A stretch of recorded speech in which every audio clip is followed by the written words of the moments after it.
वंदे मातरम। शिक्षक साथियों, विद्यार्थियों और अभिभावकों, जैसे कि आपको पता है छात्रवृत्ति की विभिन्न योजना है, उनके आवेदन है वो शुरू हो चुके हैं और इसके लिए कुछ इम्पोर्टेंट जानकारी मैं आपको बताऊंगा कि किन किन योजनाओं के लिए या कौन कौन सी क्लास के जो भी स्टूडेंट है उनके लिए ओटीआर जरूरी है। कई बार जो कई साथी है वो प्रश्न पूछ रहे हैं कि क्या प्रत्येक स्टूडेंट को ओटीआर करना है या कुछ विशेष कैटेगरी में एसटी, एससी या ओबीसी या किसी भी कैटेगरी विशेष को ओटीआर करना है या किन किन योजनाओं के लिए ओटीआर करना है।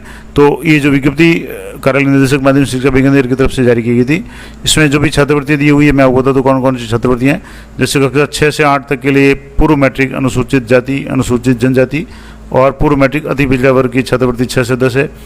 कारगिल वाली युद्ध में शहीद या स्थायी विकलांग सैनिकों के बच्चों को छात्रवृत्ति है। भूतपूर्व सैनिकों के प्रतिभावान पुत्रियों को छात्रवृत्ति है 11वीं-12वीं के लिए। इसके अलावा जो यहाँ आपको मैं डिटेल में बता दूंगा किस किस के लिए ओटीआर की बात करेंगे। तो पहली बात तो कि केंद्र प्रवर्तित जो भी छात्रवृत्ति योजना है उसमें विद्यार्थी के नाम से आधार सीडेड बैंक खाता होना जरूरी है। तो ये बहुत ही इंपॉर्टेंट बात है कि पहली बात तो स्टूडेंट का खुद का खाता हो केंद्र प्रवर्तित योजनाओं के लिए और वो खाता आधार से सीडेड हो। मैंने पिछले वीडियो में बताया था कि अगर आधार से सीडेड नहीं है तो आप यहाँ एनपीसीआई की साइट पे जाकर के यहाँ से चेक कर सकते हैं कि आपकी आधार सीडिंग हो चुकी है या नहीं हो चुकी। इसके अलावा स्टेटस भी चेक कर सकते हैं। सीडिंग नहीं है तो आप हाथों हाथ इसमें कर सकते हैं। अलग अलग जो भी बैंक है उनके यहाँ ऑप्शन आपको मिल जाएंगे, कौन से बैंक में आपका खाता है वहाँ से आप ये काम कर सकते हैं। तो ये इंपॉर्टेंट बात है कि आप आधार सीडेड खाता होना जरूरी है। इसके अलावा एक जो सबसे इम्पोर्टेंट बात है जो ओटीआर की बात कर रहे थे, तो केंद्र प्रवर्तित जो भी योजनाएं हैं उनमें छात्रवृत्ति के लिए आपको ओटीआर करना आवश्यक है। यहाँ क्लियर लिखा हुआ है कि केंद्र प्रवर्तित योजनाओं क्रम संख्या 7 से 11 तक विद्यार्थी का ओटीआर आवश्यक है।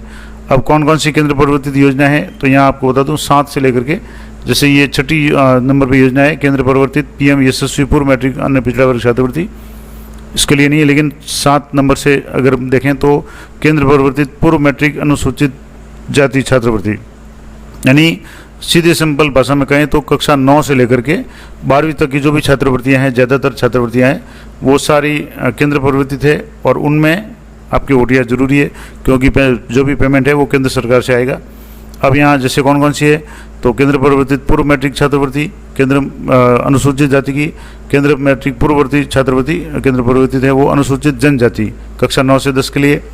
इसके अलावा केंद्र प्रवर्तित सफाई से जुड़े और स्वास्थ्य के लिए जोखिमपूर्ण व्यवसाय में लगे व्यक्तियों के छात्रों के लिए योजना कक्षा 1 से 10 तक किसी भी कक्षा के आ सकते हैं। लेकिन केंद्र प्रवर्तित योजना है तो इसमें कक्षा 1 से 10 तक के जो भी स्टूडेंट इसमें अगर अपीयर मतलब फॉर्म भरेंगे तो उनके लिए ओटीआर जरूरी है। इसके अलावा उत्तर मैट्रिक छात्रवृत्ति, पोस्ट मैट्रिक छात्रवृत्ति कक्षा 11वीं-12वीं के लिए अनुसूचित जाति के लिए यानी SC post matric, SC post matric. इसके अलावा अन्य पिछड़ा वर्ग या डीएनटी वर्ग है उसके लिए 11वीं-12वीं की पोस्ट मैट्रिक। और इसके अलावा है केंद्र प्रवर्तित उत्तर मैट्रिक आर्थिक पिछड़ा वर्ग ईडब्ल्यूएस की जो छात्रवृत्ति है 11वीं से 12वीं। ये जितनी भी छात्रवृत्तियाँ हैं उन सभी के लिए, खास करके जो केंद्र प्रवर्तित छात्रवृत्तियाँ हैं उन सब के लिए यहाँ ओटीआर करना जरूरी है।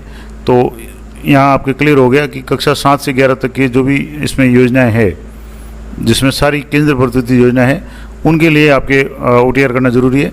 तो अभी से आप जो भी स्टूडेंट कक्षा 9 से 12 तक के तो लगभग सभी, इसके अलावा जैसे मान लो स्वास्थ्य से जुड़े जोखिम वाले में उसमें 1 से लेकर 10 तक के जो भी स्टूडेंट है अगर इस योजना में आवेदन करना चाहते हैं, सफाई कर्मचारी के जो भी बच्चे वगैरह है तो उनके लिए ओटीआर जरूरी है।